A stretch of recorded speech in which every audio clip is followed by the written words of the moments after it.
what's up, everybody? Here on the Vinnie Langdon Show, Theory of A Deadman. We got Joe. What's up, man? Hey, man, how are you? Good. Did you guys just arrive here today? Just got here. Just got here.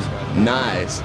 You guys have been busy the last year, just nonstop, working on new music, touring, keep it going, right?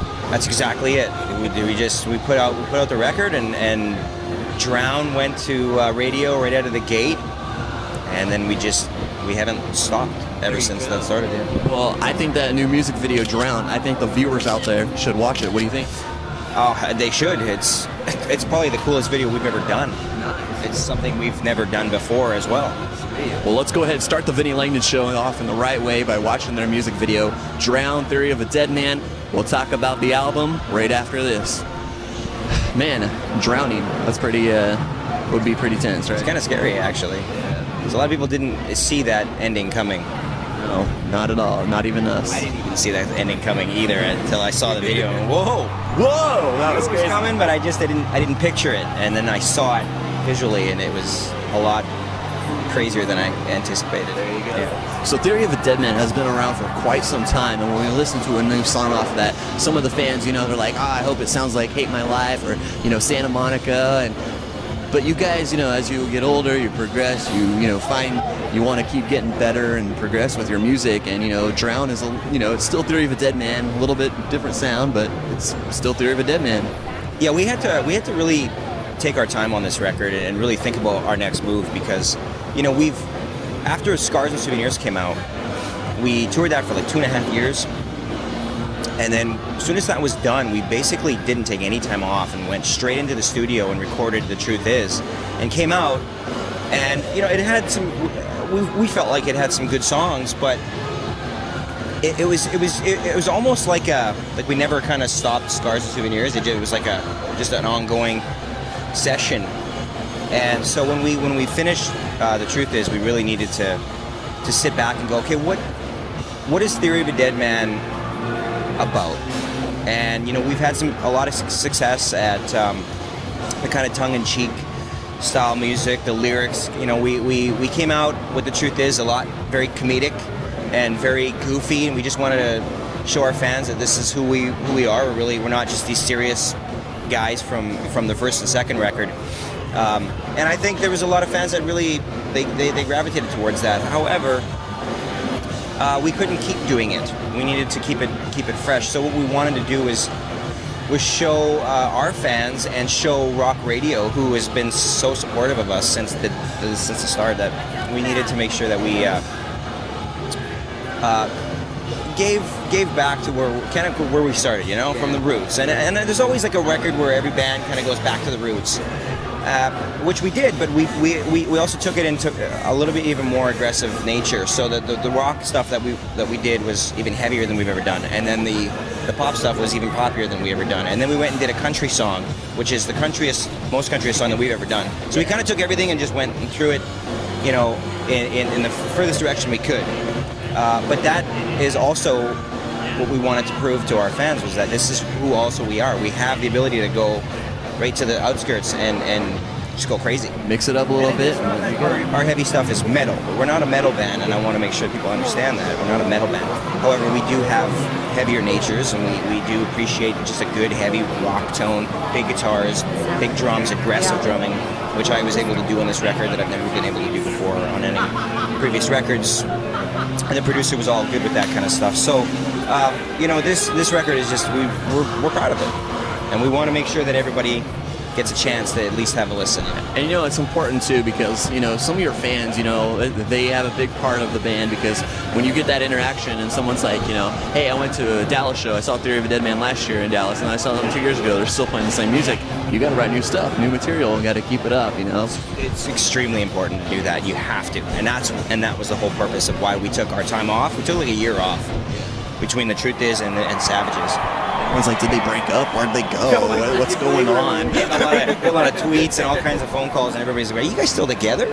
Like, no, we are, but just we're doing what we feel is right. We need to kind of go away for a little bit and give everybody a break, then come back fresh, and kind of almost to the point of reinventing ourselves. There you go. And that's important too. Now you guys have done plenty of music festivals, indoor arena shows. You've pretty much have done a pretty big scheme. Yeah, from small to big.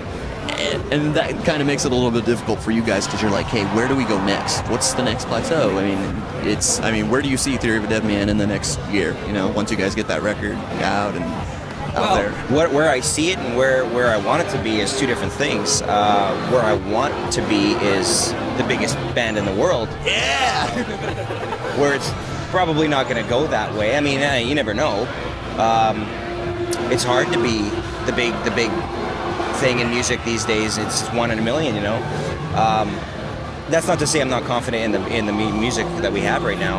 I think it's fantastic, the best stuff we've ever made. But I think with the release of Drown, and it did really well. And I think with the rest of the songs on the record, I do see us in the next year or two doing some bigger venues. We do have some plans to maybe potentially go out with some bigger bands as well, and just kind of do like a big package, and just make it like a big production, and make it like it's something that everybody's going to want to go see. And you guys have made a lot of connections over the years with Shinedown and all these other bands, and it's like, it's almost pretty much one phone call away. Hey, are you guys available? Let's do something. And before, when you first got started, it was like, oh crap, who are we gonna go on tour with? Are we gonna be the opening band? Are we headlining? You don't know. You got to build yourself up. But now you're at that point where, does it seem a little bit easier, or is it kind of like you said, you're starting fresh, you're getting out there, and it's kind of like you got to start over? We're starting fresh, yeah, but we also do have those contacts that if we want to put a package together, we have a lot more, basically, power to ask some questions and get some answers. Now, a lot of people out there, they're kind of curious because they're saying, wow, like even a festival like this, you got festival organization people that put this together. But for Theory of a Deadman, or back in the day when you said, hey, let's put a tour together, what goes behind it? Of course, you guys need to have, some kind of financial backing to go from city to city, and the merch helps out, obviously, but to just decide, hey, let's go on tour. What's the whole behind the scenes of that? There's a lot that goes. You can't just say, hey, let's go on tour. Even our fans are like, hey, come back to this city, and we're like, well, we will, but we don't know when, or where we're going to play, or who we're going to be with, or because there's just so many people behind the scenes that do a lot of decision making. And not that sometimes it's good that we have them on our side, and sometimes they work against us, and it seems like it's a battle, but that's business. At this point, it is a business. It's a very big business. So there's a lot of people that do make decisions, and it does take a little bit of time to put a tour together. But what we do as a band is we basically decide, do we want to be in what country we're going to go, and what bands we would like to go out with. Whether we do a headline tour and we take out smaller bands, or we go out with a bigger band and do a co-headline, or potentially a direct support or something like that. That's basically our decision making, and after that, it just kind of. There you go. Put it in someone else's hands. Don't worry about it. So there you go. Theory of a Deadman. Blackstone Cherry, doing that tour with them, finishing it up. And how long is that going on for? So basically, we have another month, I guess, of touring. Blackstone's been out with us for the last month, and I think tomorrow or the day after is their last show with us. And it's because they have to go to Europe.